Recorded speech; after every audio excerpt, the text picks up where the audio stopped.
حضرت عمر بن خطاب رضی اللہ تعالیٰ عنہ سے روایت کرتے ہیں کہ ایک روز ہم رسول اللہ صلی اللہ علیہ وآلہ وسلم کی خدمت میں حاضر تھے۔ اچانک ایک شخص آیا جس کے کپڑے نہایت سفید اور بال گہرے سیاہ تھے، اور ہم میں سے کوئی اسے پہچانتا بھی نہ تھا۔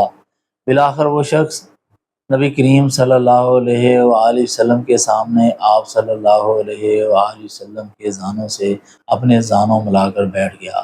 اس نے دونوں ہاتھ ادباً اپنی زانوں پر رکھ لیے اور عرض کیا، یا محمد، آپ مجھے حقیقت اسلام کے بارے میں بیان فرمائیں۔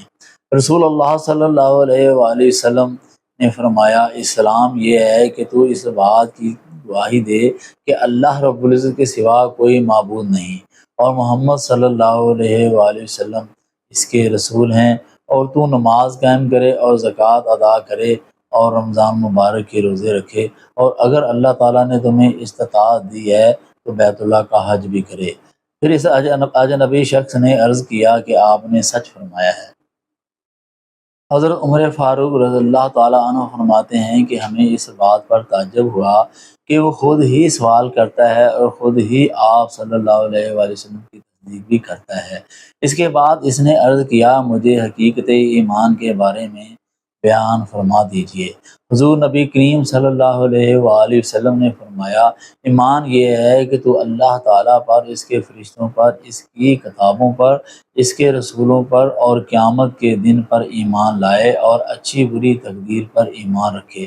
وہ سائل عرض گزار ہوا، آپ نے سچ فرمایا ہے۔ پھر اس نے عرض کیا، آپ مجھے احسان کے بارے میں بیان فرما دیجیے۔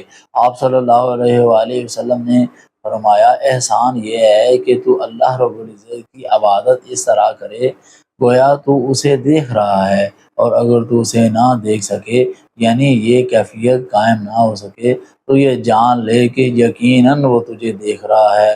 اس نے عرض کیا، آپ مجھے وقوع قیامت کے وقت کے بارے میں بیان فرما دیجیے، باخبر کر دیجیے۔ آپ صلی اللہ علیہ وآلہ وسلم نے فرمایا، جس سے سوال کیا گیا ہے وہ اس امر میں سائل سے زیادہ نہیں جانتا، یعنی جو کچھ مجھے معلوم ہے وہ تمہیں بھی معلوم ہے، اور اسے ظاہر کرنا منشاء ایزدی کے خلاف ہے۔ اس شخص نے عرض کیا، اچھا پھر قیامت کی علامات ہی بیان فرما دیجیے۔ آپ صلی اللہ علیہ وآلہ وسلم نے فرمایا، علامات قیامت یہ ہیں کہ باندی یعنی عورت اپنی مالکہ کو جنم دے گی، یعنی بیٹی اپنی ماں کو نوکرانیوں جیسے رکھے گی، نوکرانیوں جیسا سلوک کرے گی، اور ننگے پاؤں اور بنہانا بدن والے مفلس چرواہوں کو بلند و بالا عمارتوں پر فخر کرتے ہوئے تم دیکھو گے۔ اس سوال و جواب کے بعد وہ شخص چلا گیا۔ حضرت عمر فاروق رضی اللہ تعالیٰ عنہ فرماتے ہیں کہ میں کچھ دیر آقا صلی اللہ علیہ وآلہ وسلم کے پاس ٹھہر گیا تو آقا صلی اللہ علیہ وآلہ وسلم نے فرمایا، اے عمر، کیا تم جانتے ہو یہ سوال کرنے والا کون شخص تھا؟ میں نے عرض کی، اللہ رسول عالم، اللہ اور اس کا رسول بہتر جانتے ہیں۔ تو آقا صلی اللہ علیہ وآلہ وسلم نے فرمایا، اے عمر، یہ جبرائیل تھے اور تمہیں تمہارا دین سکھانے کے لیے آئے تھے۔